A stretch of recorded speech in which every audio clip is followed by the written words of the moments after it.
Lomboussi, j'ai été arrêtée le 1er juin 2019 à l'occasion du marche pacifique organisé par le premier vice-président du MRC, Mamadou Mota. Et j'ai été écrouée à la prison centrale de Yaoundé le 4 juin 2019 jusqu'au 18 juillet 2019 où j'ai été libérée à 2 heures du matin sans mandat de détention provisoire. Donc j'ai passé pratiquement 6 semaines et quelques jours en prison sans avoir eu un mandat de détention provisoire. Donc en réalité, on a été interpellé, comme je le disais, le 1er juin à la poste centrale. On nous reprochait d'avoir manifesté malgré une interdiction du préfet. Donc on a été arrêté de manière très brutale parce que moi particulièrement, lorsqu'on m'interpelle, je me fais pratiquement tabasser par un policier. On nous amène au commissariat central numéro 1, où évidemment, lorsqu'à la lecture de mon nom, les policiers me demandent « Mais qu'est-ce que tu fais dans les affaires des Bamileke et tout ?» Bon, je leur explique que, évidemment, pour la libération du Cameroun n'est pas qu'une affaire de Bamileke, c'est une affaire de tous les Camerounais. Et tous les Camerounais qui se sentent concernés par un véritable changement devraient s'impliquer sans toutefois considérer la tribu. Il y a une qui est carrément allée jusqu'à me menacer avec un fusil, qu'elle allait me tirer une balle à la tête et elle allait voir après ce que le MRC allait faire. Donc il y avait autant de persécutions qui nous traumatisaient, qui n'étaient pas faciles à vivre. Et puis il y a eu le jour du déferrement, le jour où on nous envoie en prison. Sans mandat de dépôt, c'était un 4 juin à 11h30. On nous fait sortir du commissariat, je me dis on nous amène au parquet, mais non. On nous fait descendre directement en prison. Et on arrive en prison dans des conditions assez difficiles parce que personne ne nous attendait réellement. Il n'y avait pas de place pour nous. On arrive, moi je suis envoyée au quartier des femmes et les garçons avec qui j'étais, notamment le premier vice-président Mamadou Mota, il a envoyé au quartier des hommes. Arrivé au quartier des femmes, je suis accueillie par les anciennes détenues, celles qui étaient déjà là-bas depuis le 26 janvier, 28 janvier et février.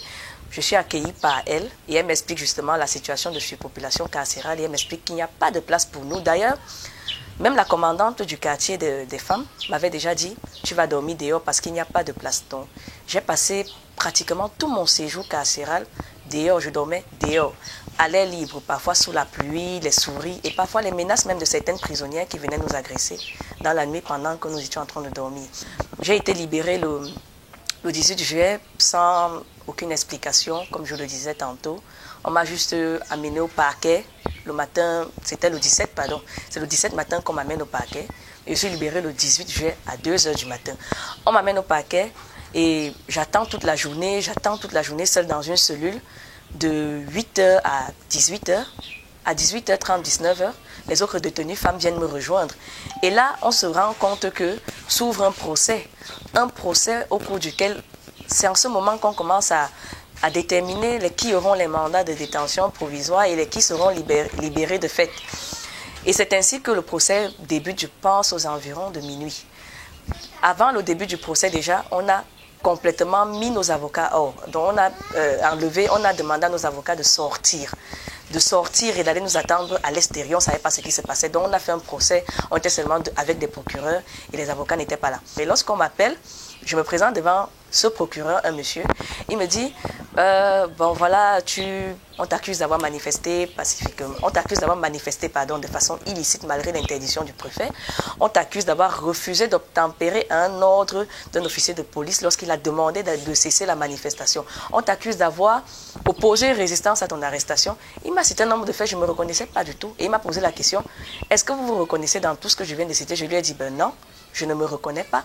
Il m'a dit néanmoins, nous vous accordons la liberté provisoire. Mais dès demain, nous vous attendons au tribunal de première instance pour le début de votre procès pour manifestation illégale, rébellion et je pense rébellion partielle.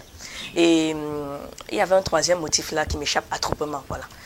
C'est ainsi que je suis libérée à 2h du matin. Je monte au niveau, parce que les cellules du parquet c'est au sous-sol. Je monte au niveau du hall, plus haut, et je trouve le porte-parole du président à la personne de M. Bibou Nissak, la deuxième vice-présidente, Mme Tyriane Noah, et beaucoup de militants qui étaient venus nous attendre. Bon, on s'embrasse, il y avait également le trésorier national, le docteur Kalaï Bodé. On s'embrasse et tout, on nous pose des questions, on fait des photos, des vidéos, et puis je rejoins le chez moi. Mais après la prison, quand j'arrive chez moi, je suis un peu bouleversée parce que je vois un autre environnement. J'étais habituée à dormir dehors. Je découvre un lit confortable. je découvre une maison, il y a une télévision, il y a une lumière, où c'est calme, il n'y a pas de cris, il n'y a pas des agressions verbales et tout ce qu'on sait en prison. Donc le lendemain, je n'ai pas beaucoup dormi parce que je ferme les yeux à 5 h du matin. Évidemment, il y avait des appels que je devais décrocher, les amis qui voulaient savoir si c'est vrai que j'ai été libérée. Le lendemain, à 8 h, je me présente au tribunal et notre procès s'ouvre. Un procès qui a pris fin récemment. Je parle comme ça de mai 2021. C'est récemment qu'on a été condamné à une peine avec sursis sur 1 an et au paiement d'une amende de 62 000 francs. Et quand je sors de prison, j'étais étudiante en Master 2. Donc j'étais en train de finir. Mais je sors de prison et je découvre que ce n'est plus possible pour moi de continuer normalement mes études. Je demande l'intervention d'un enseignant de l'université de Yaoundé 2 soirs pour qu'il m'aide à régulariser ma situation. Et ce dernier me fait comprendre que n'étant déjà pas du même département que moi, il ne peut rien faire et qu'il me conseillerait peut-être d'aller à Douala. Et c'est comme ça que mes études prennent fin. Je me retrouve également, parce qu'avant la prison, je menais une activité plutôt libérale. Ça veut dire que je faisais des prestations un peu libres. Mais à la sortie de prison, je n'ai plus rien. C'est-à-dire, je découvre que beaucoup de mes amis me fuient parce que la politique au Cameroun, on perçoit ça comme un crime. C'est-à-dire, vous voulez enlever Biya du pouvoir, vous êtes des criminels, on va vous tuer et tout. Donc mes amis commencent à me fuir. Je me retrouve sans rien. Il faut recommencer à zéro. Il faut pratiquement supplier pour... je sais pas, on m'a dit il faut supplier pour avoir quelque chose de quoi survivre, quoi. Et jusqu'à ce jour même, la situation ne s'arrange pas vraiment. C'est vrai, oui, je remonte un peu la pente, mais c'est pas vraiment ça parce que la prison a laissé une trace indélébile sur moi. À chaque fois que je dis à quelqu'un que j'ai fait la prison, la première impression qu'il a, c'est que je suis une criminelle. Peut-être j'ai tué, j'ai volé. Généralement, même quand je suis dans un endroit public et que quelqu'un entend seulement que j'ai fait la prison, cette personne a tendance à s'éloigner légèrement, croyant que je suis une criminelle. Et laissez-moi vous dire que c'est même peut-être mieux que vous soyez criminel au Cameroun et que vous fassiez la prison. Parce que lorsque vous faites la prison pour des raisons politiques, vous êtes traité 1000 fois pire qu'un criminel. Parce qu'on dit, ah, ce sont les gens qui veulent enlever Biya, il ne faut pas les parler, il ne faut pas parler avec eux, il ne faut pas adresser la parole à ces gens. Ils sont plus dangereux que des voleurs, ils sont plus dangereux. D'ailleurs, même en prison, les gardiens de prison nous traitaient pire que les criminels. Ce n'est pas chose facile au Cameroun et encore quand on est une fille. Donc voilà, en gros, mon histoire. De la prison à la liberté, au quotidien, ça passe, ça peut aller, même si ce n'est pas toujours facile. Et je ne peux pas terminer mon propos justement sans demander la libération de tous ceux qui sont écroués injustement dans les prisons actuellement, tous mes amis politiques à Yaoundé, à Douala, à Konsamba, à l'Ouest. Je demande également qu'on les libère, surtout parce que on ne peut pas retenir des gens en prison sans jugement, ça ne se fait pas. C'est une violation très grave des droits de l'homme. Donc,